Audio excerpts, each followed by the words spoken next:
All right. I did a video over on TikTok on like 10 things that are soft skills that can be career enders if you don't figure them out. And people don't generally tell them to you. But what I didn't do is go through and talk about how to fix it. And the reason why is, frankly, the format is too short. And this is exactly what YouTube is for. This is for these longer form conversations. So we're going to go through all 10 and I'm going to break them down and I'm going to show you how I think about them and how you can fix the soft skills and how you can tell if you have them, right? Because at the end of the day, is it really much use to you if you know that there might be a problem, but you can't tell what it is and you can't tell how to fix it? No, it's not much use. So we're going to make sure that doesn't happen. So the number one thing I want to talk about is people won't tell you if you have a reputation for being hard to work with. And so how do you know, right? Well, I will tell you how you know. In my experience over multiple decades in tech, probably worked with thousands of people at this point, and the number one thing that I notice about people who have a reputation for being hard to work with is that they are churny about their process. They have what I would call noisy process. So they have unnecessary meetings. They call the boss in too much, more than the boss is asked to be called in. They get peers involved more than they really need to be. And anyone who works with them recognizes that if they work with that person, there's going to be a cost in terms of time or explaining. And oftentimes noisy process looks like a lot of explaining. The number two thing that this looks like, by the way, is being picky about your inputs. Now, you might be in a world where the company has specified that your inputs have to be really precise. A great example of this is if you work in a machine shop and you have really tight tolerances. I actually built steel products and I've got welding scars on my hands. And I understand that sometimes you have to have tight tolerances. But in those cases, even if it's like in tech and it's not like actual physical goods, you still have a opportunity to understand where the company has mandated those tolerances versus where you have. And most of the time I find if you're working in tech, you have an opportunity to be much more flexible about your inputs if you want to be. And by the way, that clues us into the fix, right? Like a lot of the key here is basically reverse engineering the inputs. And so if you have a noisy process, if you call unnecessary meetings, if you talk to your boss more than maybe they want to be talked to, focus on driving your process autonomously. Like own the process, drive it, you take care of it, minimal meetings, make sure you know the details if your boss needs to know them, make sure the updates are on a cadence your boss wants, and that's it. And just get it done. And on the input side, I call it opening your input aperture, which is a silly way to put it. But at the end of the day, you just want to be more flexible about the kind of thing you can bring into your process. And by the way, everyone has process, even CEOs have process, and often they are very specific about it, actually. In, as an example, let's say as a product manager, which I am, I write a one pager and the one pager isn't perfect. And there's like a missing section or I'm writing fast or I have like 90% of the requirements done and I hand it to engineering. Now, I have to take ownership of that and say, it's not where I want it to be, right? And that's my job. But let's pretend for a minute that you're sitting in the tech lead's chair. You have two choices there. You could either say, go back and rework it and take a couple days, or you could say, okay, this is good enough to get started on. And let me just huddle with you quickly, and I'll make a quick note on the thing that I'm not quite clear on, and you can finish up in a bit. The second way is going to lead you to have a better reputation to work with. It just is. All right, moving on to the second one. So that was number one. You're hard to work with. How do you know and what the solution is? Number two, the reputation for being slow. And by the way to tell that is to look at your peers who are doing similar work and to say, am I basically delivering something that's relevant, that's of similar quality at a similar cadence or similar timing? That's it. If you get farther in your career and there's only one of you at a company, like right now, I'm head of product at a company, and there's only one of me. Part of how I benchmark how I'm doing is by looking at other peers who are in my job at other companies and looking at the cadence of their releases, looking at the quality of their releases. And I judge myself. And by the way, I don't give myself a free pass. Like part of this is being honest with yourself. And so if you want to get better, you have to sort of get that competitive spirit engaged a little bit. You have to say, okay, well, I'm going to do better. I'm going to beat my peers.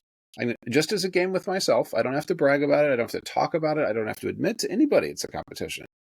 But I'm going to beat my peers. Number 3, people can sometimes have a reputation for complaining.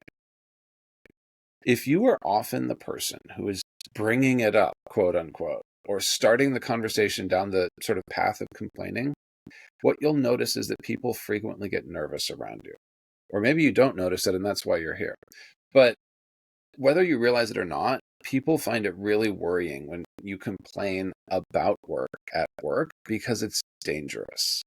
Because you don't know who's listening, you don't know who they'll talk to, especially if it starts to get personal, especially if you talk about individual people. You have to be absolutely sure the person you're talking to is not going to tell on you, for lack of a better term. This is going back to elementary school social dynamics, but that's really what it is.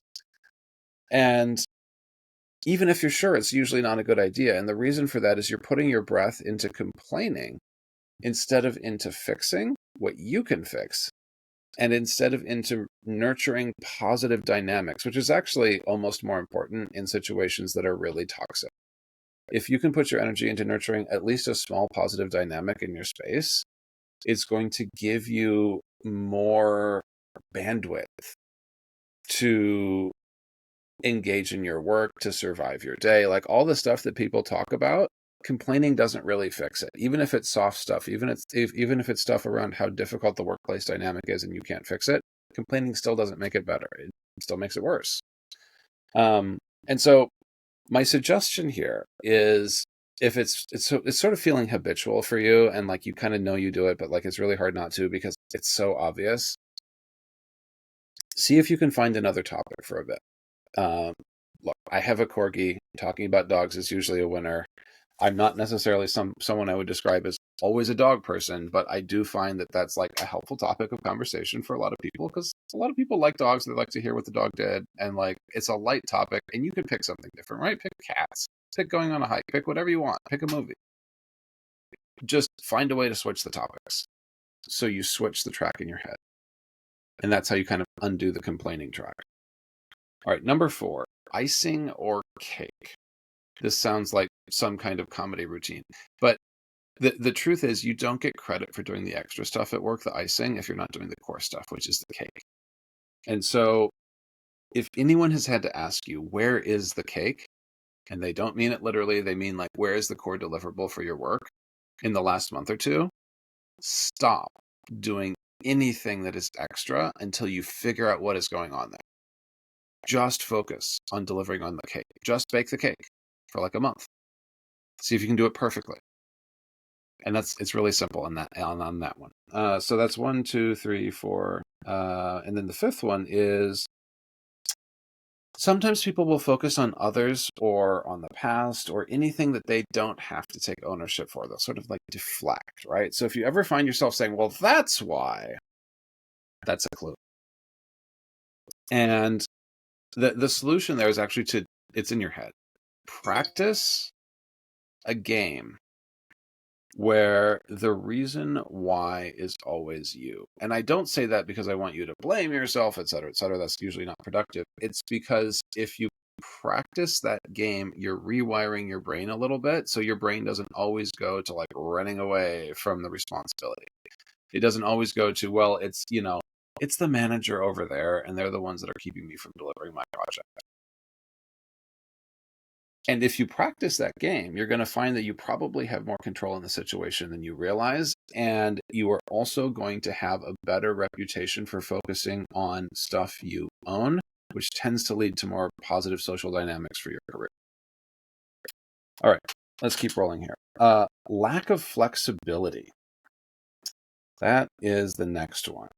So this is time spent like explaining the edges of your work. That's how I describe it. So if you you spend a ton of time saying, I don't do that, I do that, this is the edge, this is what I don't do, and you spend almost more time on that than on the work itself, you are probably in a situation where you need to be more flexible, and you're probably the inflexible person. And the solution for that is simply to say, I don't know if it's my job or not. It seems like it might be close. I'll pick it up and own it.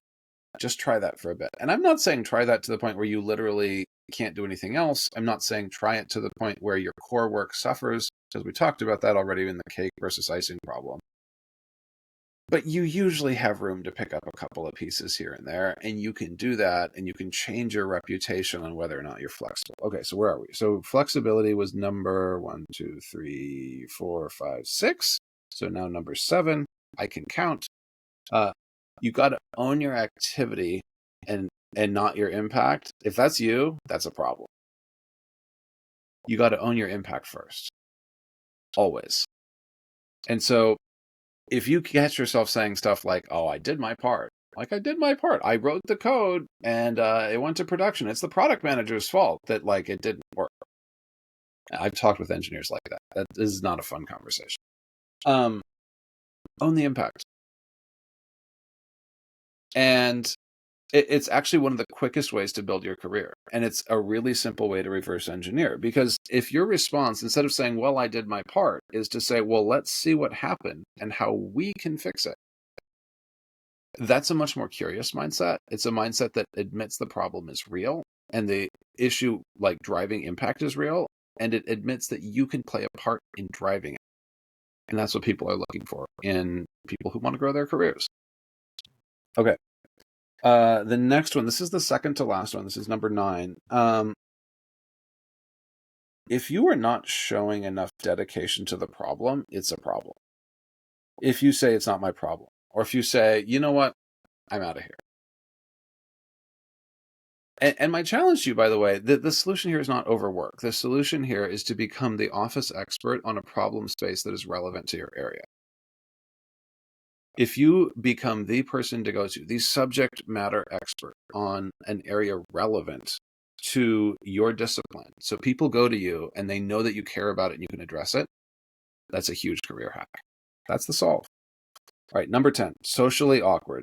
People give you sidelong glances. People step away from you in convos. People make excuses. You find it really, really hard to have people not like walk in and close their backs to you in a circle in social situations. And by the way, this is all like, I'm talking about IRL social situations here, but this also happens on Zoom or Google Meet. And you can find that people will like sort of glaze over when you say something in the first 5 minutes of the Zoom call and they move on. If this happens to you, 1, that's how you know. And 2, it is a big problem. Whether we like it or not, people are social creatures. And if you cannot work out how to be social, it's going to be an issue. And the key is actually recognizing the purpose of conversation in a work setting. It's supposed to be fairly brief. It's supposed to be light. It's supposed to be novel. And so there's a little bit of an entertainment quality to it. And you kind of want to find something where it's like, oh, that's kind of a new fact, or that's an interesting thing. And that's why people talk about what happened this weekend. They're looking for like a novel thing they can talk about because it's recent. We haven't talked about it yet. And so find something that you can talk about that sort of fits in that novel and light category. And that is going to depend on you, on what you know, on your interests. It's going to depend on your coworkers and the culture you're in. So I like to talk about my dog. I talk about my dog. I like to talk about hiking. I do hikes. I live in the Pacific Northwest. Whatever it is for you, find something that's relatively light and novel and talk about it. All right. So I did the 10. Number 1, you're hard to work with. Number 2, you're slow versus your peers. Number 3, you complain a lot. Number 4, you do the icing work and not the cake work. Number 5, you focus on others. You focus on the past. You don't focus on what you own. Number 6, lack of flexibility. Number 7, you're owning only your activity and not your impact. Number 8, you are not showing dedication to the problem. And number 9, did I do 9, not 10? Oh, well, whatever. We'll figure it out. This was a good run. You're socially awkward. It is too early in the morning and I need to have coffee. I broke down all of those problems for you. I talked about how you understand the inputs that drive those. And I talked about how you solve for them. Leave comments and let me know other ones you want me to address, or areas where it wasn't quite clear, and I can do another video. Cheers.